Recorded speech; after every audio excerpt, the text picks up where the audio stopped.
예, 지금부터 조국 혁신당 조국 전 대표의 기자간담회 시작하겠습니다. 조국 혁신당 전 대표 조국입니다. 오늘 대법원 선고를 무거운 마음으로 받아들입니다. 존경하는 국민 여러분, 사랑하는 당원 동지 여러분, 당 대표로서 여러분과 함께한 모든 시간은 소중한 선물이었습니다. 모든 순간을 기억합니다. 창당을 선언한 날의 뜨거움이, 비를 맞으며 외치던 구호가, 광장에서 맞잡아 주신 손이, 울고 웃으며 나눈 이야기들이 제 가슴 속에 여전히 선명합니다. 모든 얼굴 하나하나가 저에게는 등불이었습니다. 저를 앞으로 나아가게 했습니다. 여러분과 약속했던 염원을 완성하지 못한 채 잠시 떠나게 되었습니다. 법원의 사실 판단과 법리 적용에 하고 싶은 말은 있으나 접어두겠습니다. 이번 선고를 겸허히 받아들입니다. 법과 원칙을 지키는 시민으로서 책임을 다하겠습니다. 저는 잠깐 멈춥니다. 그러나 이는 결코 조국혁신당의 후퇴를 의미하지는 않습니다. 조국혁신당은 허술한 정당이 아닙니다. 창당 때부터 비판과 조롱이 있었지만 모두 견뎌온 탄탄한 당입니다. 당원 16만 명과 지지자 690만 명, 내란에 투쟁하고 있는 5천만 대한민국의 마음은 금강석처럼 단단합니다. 조국혁신당은 초심과 지향 그대로 굳건한 발걸음으로 전진할 것입니다. 촛불은 타오르고 있습니다. 민주주의와 선진 경제를 이뤄낸 주권자 국민과 함께라면 혁신의 불꽃은 꺼지지 않을 것입니다.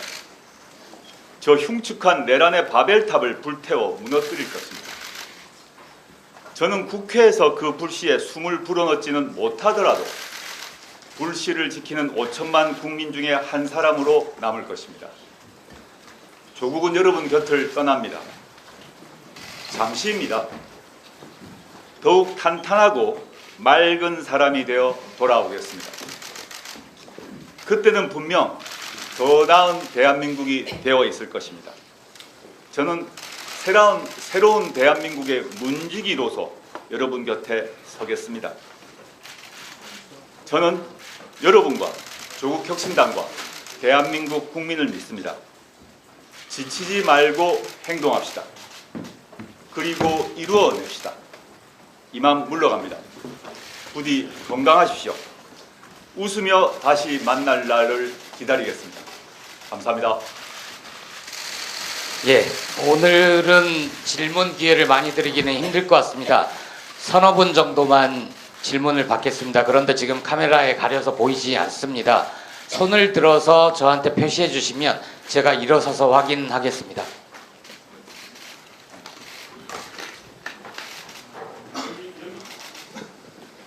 예, 잠시만요. 그쪽에 우리 마이크 준비됩니까? 예, 우선 이쪽부터 하겠습니다.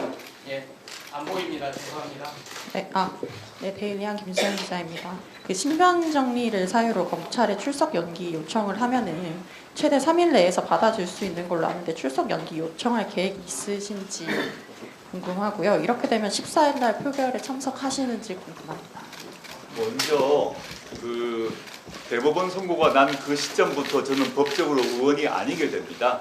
따라서 14일 날 표결을 할 수가 없습니다. 후임자인 백선희 교수의 경우에 의원직을 승계하게 되는데 그 절차는 대법원에서 국회로, 국회에서 선관위로 이런 오늘 이어지는 행정 절차가 완성되어야 의원직 승계가 가능합니다.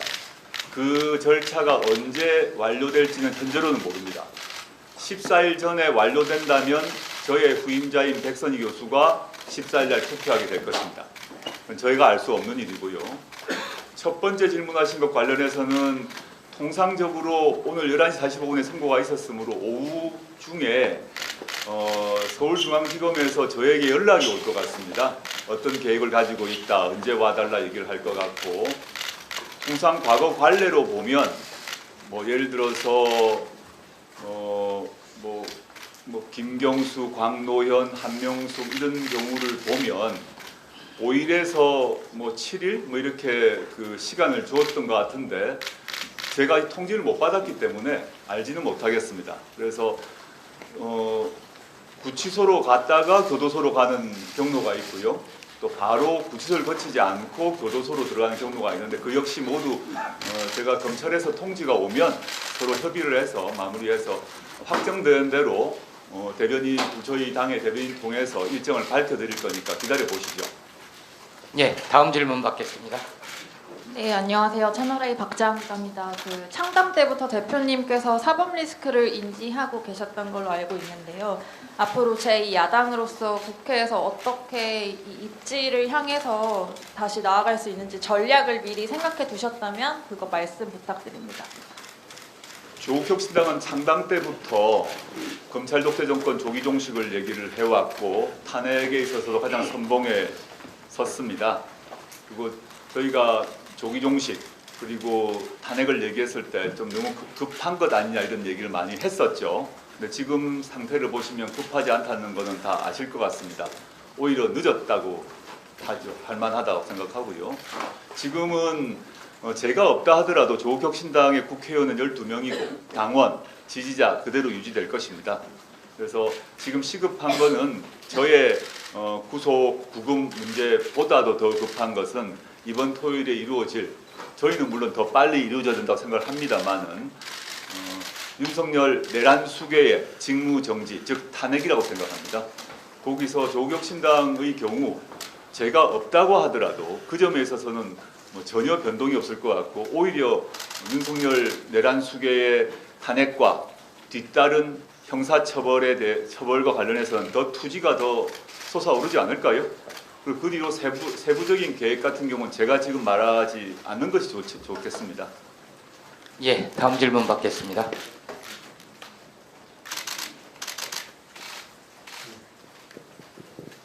MBC 김지인입니다. 지금 말씀하신 대로 지금 14일 표결도 앞두고 있고 조기 대선까지도 예상되는 상황이라고 볼 수 있을 것 같은데 조국혁신당에서는 지금 조국 대표가 부재한 상황에서 어떤 계획을 갖고 계신지 그 이후의 계획에 대해서 말씀해 주시면 좋겠습니다. 그건 제가 없어지고 난 뒤에 남아있는 분들에게 물어보시죠. 다 그 집단 지성을 통해서 김선민 권한대행 중심으로 여러 의원님들, 당직자분들, 당원들이 다 수기를 하고 해서 집단 지성의 결과로 나아가지 않겠습니까? 예, 그러면은 반드시 필요한 질문 아니면 여기서 마치겠습니다. 예, 딱 한 분만 그럼 더 하겠습니다.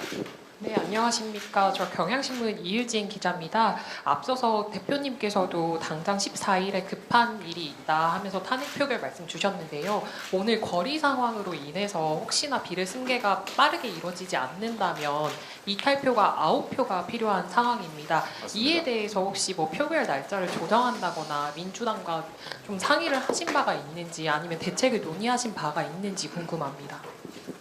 승계가 빨리 되도록 해야 되는 거 아니겠습니까? 그래서 오전에 선고 결과를 보고 아까 말씀드렸던 법원, 국회, 선관위로 이어지는 이 절차가 빨리 되도록 해달라고 요청은 해둔 상태입니다. 근데 그 요청이 얼마나 빨리 신속하게 이루어질지는 저희로서는 알지는 못한다라는 말씀 드리고요. 그건 저희의 관할 밖이라서 제가 뭐라고 말씀 못 드리겠습니다. 예, 그럼 이상으로 조국 전 대표 기자간담회를 마치겠습니다. 혼잡하니까 길을 좀 열어주셔야 나가실 수 있을 것 같습니다. 네, 언론인분들도 수고 많으셨습니다. 감사합니다.